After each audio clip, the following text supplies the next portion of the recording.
Friends, मैं PP Srivastava, an advocate registered with high court of Mumbai and Goa.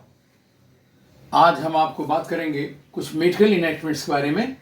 4 lecture already मैं कर चुका हूँ, 4 और सामने स्लेटेड है। वो है mental health care act 1987 which was repealed by Act 2017, mental health care. दूसरा है जो बात करेंगे हम, द कंज्यूमर प्रोटेक्शन एक्ट 2019। कुछ लोग बोलते हैं कंज्यूमर प्रोटेक्शन और मेडिकल प्रोफेशन से क्या मतलब है? अरे बहुत सब कुछ मतलब है। अगर हमें प्रोडक्ट डिलीवरी ठीक से नहीं हुआ तो कंज्यूमर प्रोटेक्शन में ही जाएंगे ना। उसके बाद में है transplantation of human organs act 1974 which was repealed by 2011।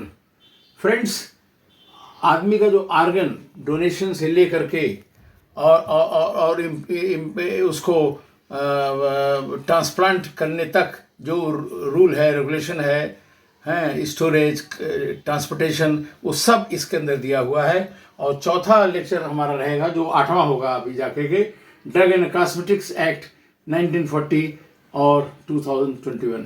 इस तरह से 1, 2, 3, 4 ये चारों एक्ट, चारों लेक्चर सामने स्लेटेड है।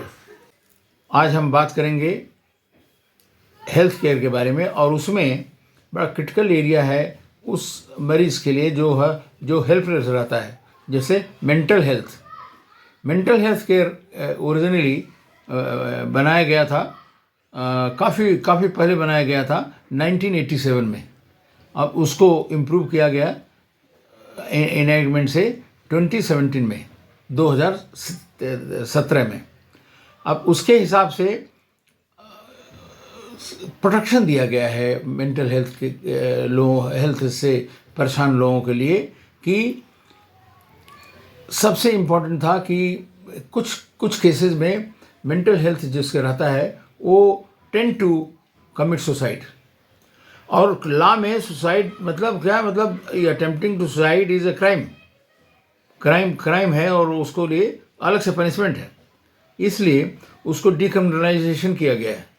अगर आदमी सफ़र कर रहा है मेंटल हेल्थ से, अगर वो अटेम्प्ट किया सुसाइड तो उसको क्रिमिनल नहीं माना जाएगा। ये बड़ा इम्पोर्टेंट चेंजेस लाए उन्होंने। और जो है दूसरा है right to receive mental health care with respect and without discrimination. Respect के साथ, इज्जत के साथ में उसको दिया, मजाक नहीं उड़ाया जाए किसी मेंटल हेल्थ के लिए, और उसको कायदे से रखा जाए और दिया जाए मेंटल एस्लम में हैं। और मेंटल हॉस्पिटल से ये अटैच होता है रिव्यू कमेटी, जो उनके हर पेशेंट की रिव्यू करती रहती है कि उसे कौन सा जो है दवा देना चाहिए, कौन सा नहीं देना चाहिए। और जैसे कि और खुद तो मरीज बता नहीं पाता ठीक से क्या करना कहना के, इसलिए रिव्यू कमेटी रखी जाती है। और दूसरा चीज़ यह है कि as a very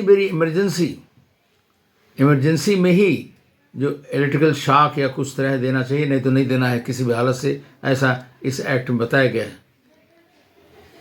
mental health review board भी होता है उसमें। मेंटल हेल्थ रिव्यू बोर्ड का काम है कि हर मरीज़ के बारे में रिव्यू करता रहे। जो ठीक होने लगे या परिवार में जाकर ठीक हो सकता है उसको परिवार में भेज दिया जाए, और जो कंटिन्यू रहेगा असलम में या हॉस्पिटल में कंटिन्यू रहेगा, और उसका मेडिकल अटेंशन भी रिव्यू होता रहता है, क्या दिया जाए क्या नहीं दिया जाए। हाँ, तो इस तरह से काफ़ी चीज़ें रिव्यू करके ये मेंटल हेल्थ के लिए इस एक्ट में जो नया एक्ट बना है 2017 में ये सब दिया गया है। और इस तरह से अभी उनका उपचार चलता है जिसे उनको डिग्निटी के साथ उपचार मिले और सुरक्षित रहें और ठीक होकर के अपने घर जा सकें। Thank you very much for watching.